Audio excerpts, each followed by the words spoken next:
Good afternoon. I'm very pleased to announce that my government will recommend to the Administrator of the Commonwealth that Ms Krissy Barrett, APM, be appointed the 9th Australian Federal Police Commissioner. Before going further, I do want to firstly thank Reece Kershaw for his decades of service and commitment to protecting Australians and Australia's national interest, including 6 years as AFP Commissioner.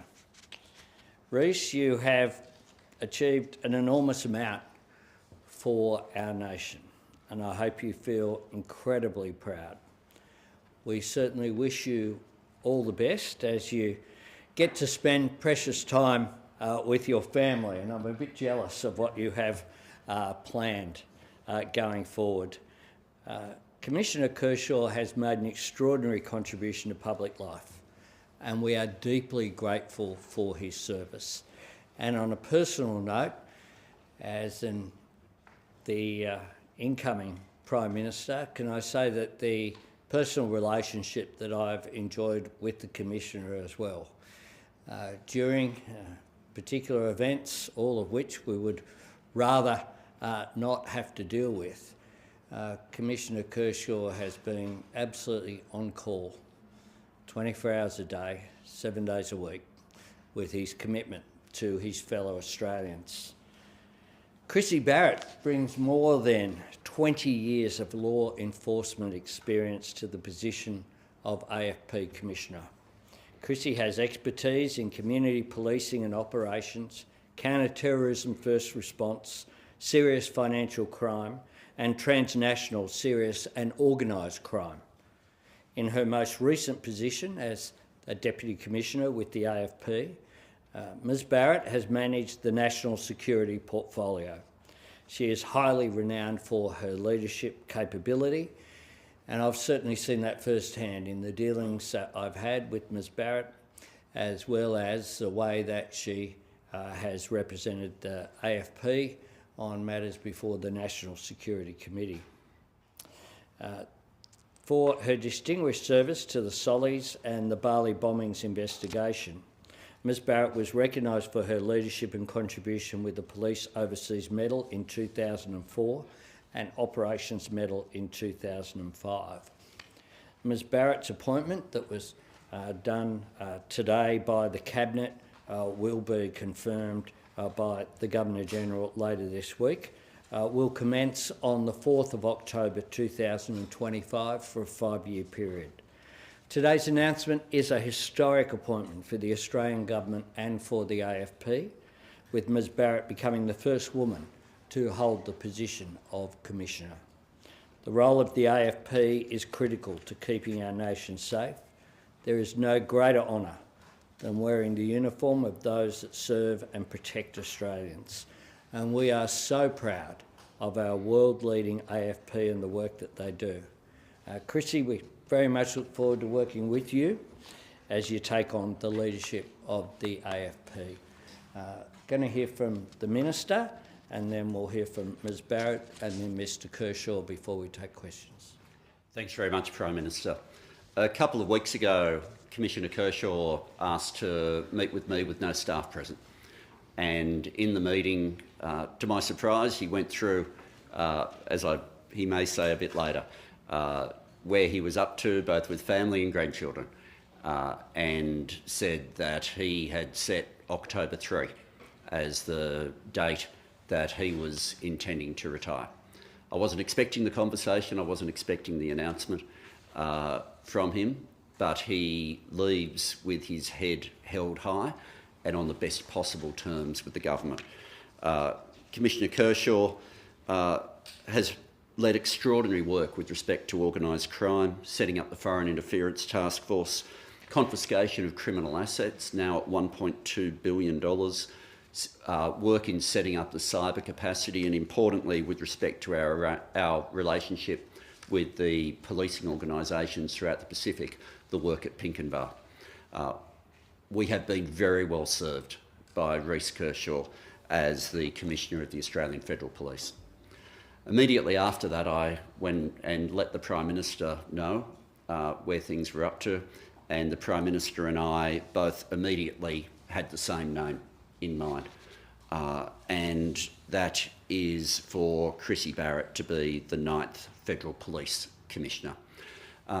Krissy Barrett has an unusual history in the Australian Federal Police, having started not as a uniformed officer and also having worked in the ACT and community policing as well. Throughout all the different work and the varied work that the Australian Federal Police conduct, Krissy Barrett has shown herself to understand the work and to be a true leader within it.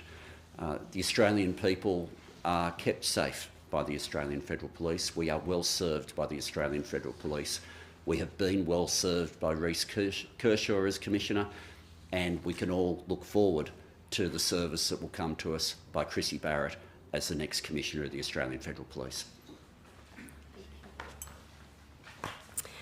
Thank you, Prime Minister and Minister Burke, for this great honour and for the trust that you have placed in me. I am truly humbled to serve as the 9th Commissioner of the Australian Federal Police.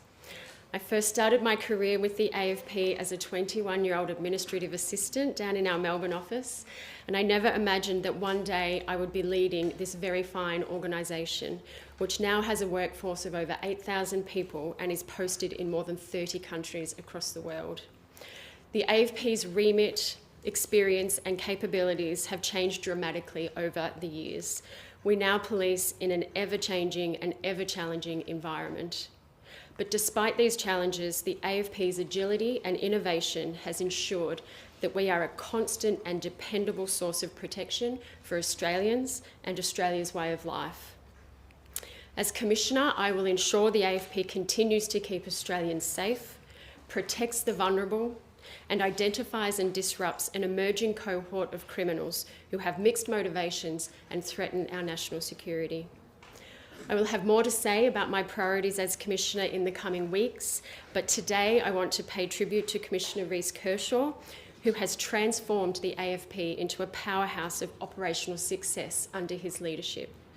Commissioner Kershaw has been a true mentor for me and for many others in the AFP. Commissioner Kershaw, thank you for what you have done for our members, and thank you for what you have done for our country. Our success is the sum of many, and those who have enabled Commissioner Kershaw to deliver his vision are the intelligent men and women of the AFP, whose connection to mission is unwavering. I now want to talk directly to AFP members. You make me proud every day with your dedication and your selflessness. You run towards the danger. You see the worst of humanity, yet you still come to work day in, day out because of your commitment to service. To all of you, I promise I will be your champion.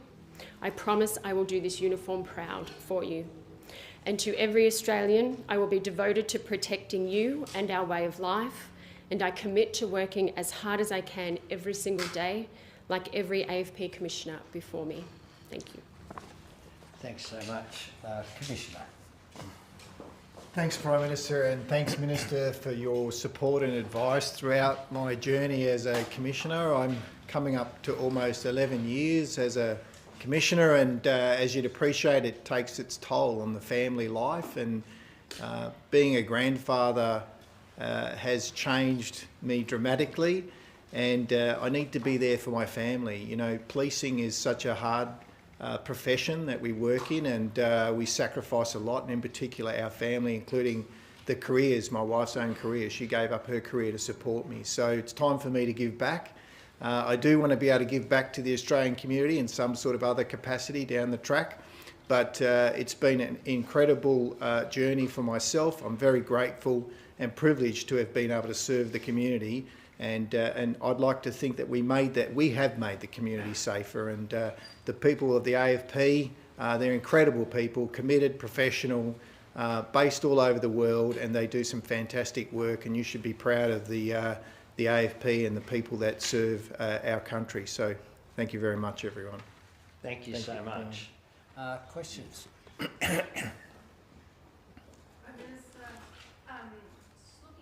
The Reform Roundtable. Can we have any, are there any questions on this at all? Just to the new Commissioner, Yeah. there's been a spate of officers post-career that have struggled at a particularly high level with the AFP. Is that something you'll focus on and something you think can be improved in terms of the outcomes for the health of officers once they finish?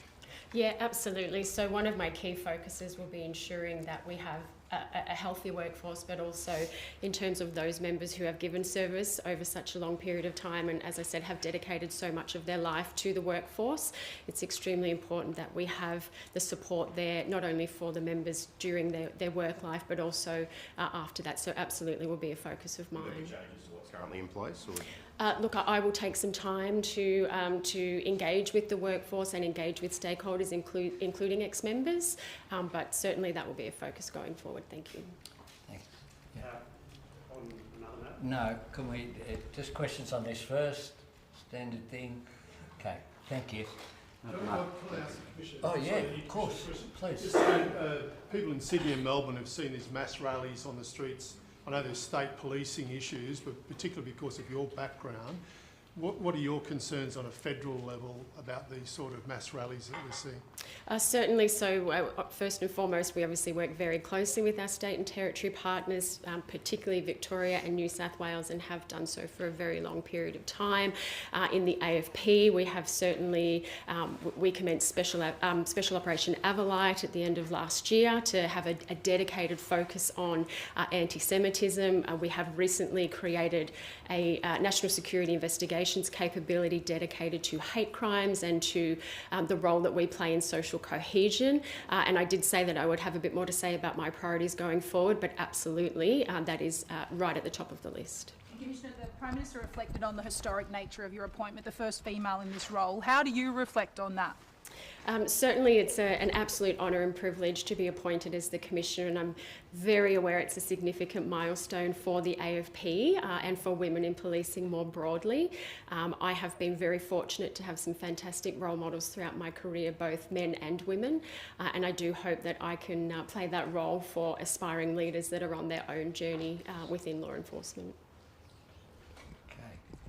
Any more to the Commissioners, potentially? No? Okay, thank you, Commissioner, and I'm not sure what the term is.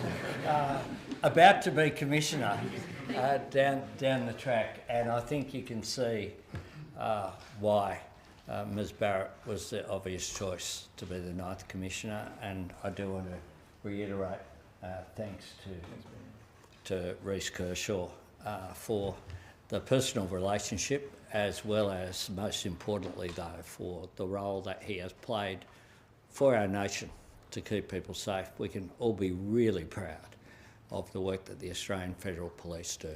Thank you. Thank you, guys. You might want to stay. With my voice, I'll flick divvy it once to you.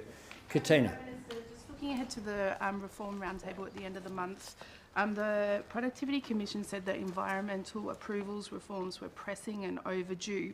How big of a step would you like to see those meetings at the end of the month take towards new environmental laws? Would you like to have them passed by the end of the year? Well, the government will make decisions, and the roundtable isn't a substitute for government decision making.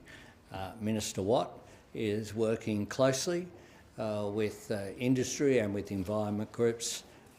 I'd like to see these issues advanced as soon as possible. We know that the reform of the environmental laws was something that was commissioned originally when Susan Ley was the Minister, so it has been some time. Minister Burke, a question for Minister Burke. Could you just clarify what's happening with the skilled migration program this financial year? No numbers out, as would have been the case in the budget yet. People are asking, what's the number? Are you taking numbers from other categories such as spousal reunions, etc.? Okay. What happens when the financial year kicks over is the department continues processing based on the previous financial year's arrangements. That's what the department's doing now. There's a process that we have, a consultation with the states, which is not yet concluded, but we're not too long from making a further announcement. On a similar point to Katina, we have a lot of groups from the Productivity Commission to Rio Tinto to the unions. They're all calling on a carbon price to be adopted or considered. Are you open to that notion? The government will make decisions as the government. Depends what some would argue that safeguard mechanism represents a signal, certainly, That's the mechanism that we have. We have a target and we have a plan to get there through the safeguard mechanism and the capacity investment scheme. That's the government's position. A whole range of people will put forward ideas over the next couple of weeks. That's fine. We don't intend to respond to each and every one of them. Prime Minister, what message did you take from the number of Australians who chose to march on the Sydney Harbour Bridge yesterday? Two things. Firstly, that in a democracy, it's a good thing that people peacefully express their views. And yesterday's march was peaceful and was an opportunity for people to express their concern about what is happening in Gaza and the images that we've seen. It's not surprising that so many Australians have been affected in order to want to show their concern at people being deprived of food and water and essential services. And so the demonstration in a democracy, it's important that people be able to express themselves. Prime Minister. What was the other thing? Sure. Just on that, Prime Minister, yesterday's march on the Harbour Bridge, did you support that personally? And also, do you share any of the same concerns that Premier Chris Minns has said, where more submissions could come in to use the Harbour Bridge for this sort of action? The march took place. That was a decision of the courts. We live in a society where courts are able to make decisions and the rule of law is important. What, to me, the important takeout was that it was peaceful. What I don't support is when there have been breaches of the peace, which has occurred in the past. But what we saw yesterday was a peaceful demonstration. In a democracy, it is important that people be able to express themselves. Prime Minister, Ed Husic said this morning he believed Australian politics has underestimated how strongly Australians feel about this issue. Do you agree with that? No, I think Australians do feel strongly about this issue. What's important is that we recognise as well that Australians don't want conflict brought here. They understand that Australia isn't a participant in the process, and that's important as well. I've said consistently two things. Australians want people to stop killing each other. They want peace and security. But the second thing they want is they don't want conflict brought here. Thank you. Hamas warned in a statement over the weekend that it would not lay down its arms until an independent state of Palestine was established. Does that that sort of time frame, and given your preconditions that you've set for Australia's recognition of Palestine, does that make it difficult, if not impossible, for you to go down that path? No, Hamas are a terrorist organisation. They should have no role to play in a future Palestinian state. And I note the comments from the Arab League last week. A lot of really significant reform ideas have been put forward ahead of Treasurer Chalmers' roundtable. Everything from CGT, taxes, cuts across companies, income taxes. It's really, really big now what's being proposed. At the end of the day, it's the Treasurer... Are you surprised by that? Not at all, but at the end of the day, it's the Treasurer's going to be spending your political capital from the election campaign. How much are you willing to see done here? Are you willing to take a really significant reform agenda from this roundtable? Be very clear, it's not a meeting of the Cabinet. We just had one of those. It's a meeting in the Cabinet room. And I expect that there'll be a whole range of views put forward, much of which is contradictory with each other. So it's fine. In a democracy, we shouldn't be frightened of people being able to put forward ideas. You guys do that all of the time. Indeed, one of your newspapers has, I think, on the front of it, a contest of ideas. So I don't think there's anything wrong with having a genuine contest of ideas. That's a good thing. Prime Minister, what's your message for Prime Minister Netanyahu, and do you anticipate pushback on possible recognition of Palestinian statehood? Sorry.